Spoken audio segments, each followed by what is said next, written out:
Carsten, thank you for coming today and enlighten us about the occlusion phenomenon. I know lots of hearing aid users out there struggle with occlusion, and I know that there's a lot of clinicians who are sometimes in a little doubt of what to do. But before we dive into the occlusion confusion or solution, if you will, let's talk about how hearing aid users sometimes perceive their own voice. Yes. Actually, the first and important question to ask the hearing aid user is, what about your own voice? Usually I wait a little so that they experience the amplified sound from the hearing aids first, and then after a while I ask them how their own voice is, or I rather wait, if I can, until they bring it up. Because for some people it's not an issue, but of course you have to talk about it. What would you normally hear from a user? Well, there are actually two ways. One of them is that they could say, it's kind of tinny, or it's a little bit more sharp, like on the answering machine on the phone, something like that. Or they would say it's kind of boomy or deep, or a little bit too like a bass singer or something like that. So what do you do if it's a sharp sound? Well, the sharp sound is about, as you said, the treble, and the hearing aid user can suddenly hear the S's and T's more because they come out of the teeth. And therefore, when it's amplified more into their ear, then they hear it more clearly. And consequently, if you want to adjust that, you adjust it on the hearing aid setting, and that's easily done in the software. Okay, but if you have this deep booming sensation of your own voice, what to do then as a clinician? Well, it's a good idea, again, to ask a question, because you want to find out if it is an internal voice or an external voice. And, well, if you hear it from the outside, it's quite easy, because the only thing you need to do, again, you go into the software, the fitting software, and you make adjustments accordingly, so you can reduce if it is too boomy. But usually, you will find that there could be an occlusion. Before we go to what can be done, maybe you can talk a little bit more about what is occlusion? How does it sort of occur? Well, you could say it is, as I mentioned, the vocal cord which generates, just like the blades in a trumpet, for example, they generate your A, O, I, and so on. And that is vibrating. Everything has a resonance, and this resonates so that it resonates all the way up into your ear canal. In contradiction to what a lot of people think, it is not the bony part. It is actually the soft part.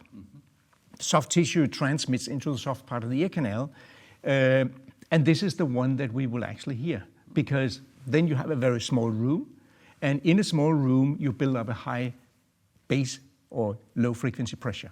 Does it have anything to do with the hearing loss itself?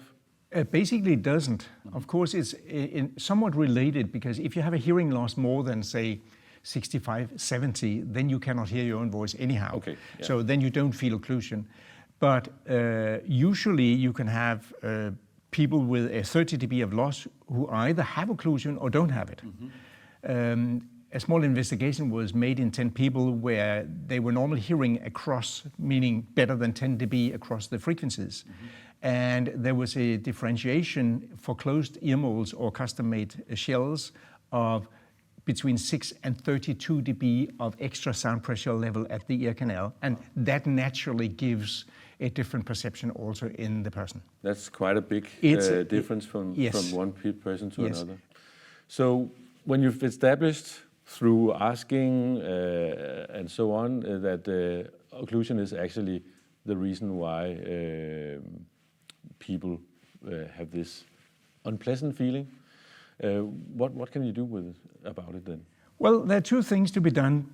Basically, the best is to ventilate it. This is like the natural way that it can leak out again. So you change the balance between your own voice heard from the front and your own voice heard from the inside.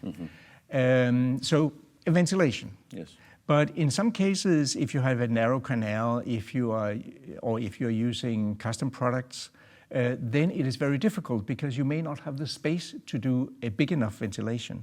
So if the ventilation is not enough, is it then something that you then have to live with, or can you live with it? Well, that's a very good question. And I think probably that's the most common advice given that I've ever heard when I visit clinics around the world. And the thing is, you don't really get used to it. But I know that you, and I know this is not a textbook, but I know that you have, over the years, with a lot of experience with a lot of hearing aid users, developed a little tip on how to maybe overcome this trouble, this situation anyways. Yeah, it was a coincidence that actually by mistake in the beginning I made an adjustment. And I thought, what happened there? Because now the hearing aid user found the voice better. Yes. And then I realized, okay, let me think about it. What is it you want to achieve? Instead of having the voice inside your head, which they perceive very often inside the head or even in the back of their head, you want to move it forward, and you actually want to move it so much forward that it is in front of you like the natural voice would be. Yes. And then I thought, okay, what do you need to do? If you need to have more from the front, it goes through the hearing aids. So you have to adjust the hearing aids upwards and not downwards. Are you saying that to avoid this sensation of booming sounds inside your head, you need to turn up the bass in the hearing aid? It sounds crazy, right? It does sound a little counterintuitive, I have to say. Yes, basically what happens is that you want what you get through the hearing aids to be louder than what you get from your internal voice, from the vocal cord directly. So consequently, if you increase the lower bass between 250 and 750, if you increase that 1, 2, 3, and maximum 4 decibels, one decibel at a time, until they see now the occlusion or the voice is moving out in front of them, then they will actually perceive their own voice more natural. And you do it both for soft sounds and moderate sounds. Okay. As I understand, you are you are overpowering the occlusion effect by using the hearing aid. You can say that, yes, exactly. Very interesting, Carsten. Thank you for sharing your insights, and I hope and I'm sure that people out there will find it interesting, and maybe even it will help them in the future fittings. It's important to be curious all the time. Try something else if what you have learned doesn't work. It's been a pleasure to be here. Thank you for coming.